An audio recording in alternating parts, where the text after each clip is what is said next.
काय सारखं सारखं ऐकायचं ग तुझं? काय सारखं सारखं दवाखाना लागलाय की तुझा? एक दिवस तर आम्हाला शांत घरात बसू दे की. काय का बाकीची काही कामच नाही तुम्ही मला.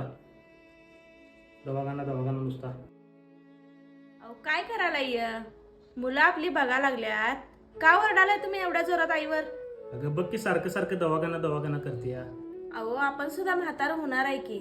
त्यावेळेला आपली पोरं जर आपल्या संग असंच बोलली तर कसं वाटेल आपल्याला? जावा माफी मागा जावा आईची.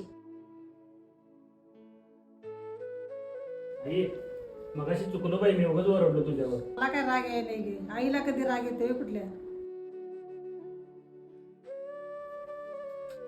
सोना ठीक आहे पगार. अहो माझ्याकडे कशाला द्यायला येऊ पगार? आईकडे द्या की.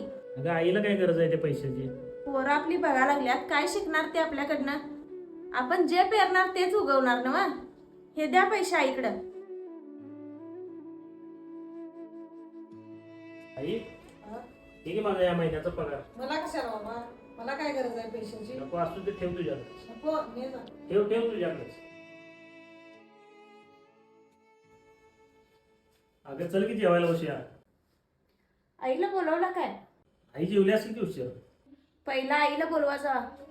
तुम्हाला माहिती आहे ना मग? वय बाई वय माहित आहे मला. आपण पण म्हातारा होणार, आपला पण नंबर येणार.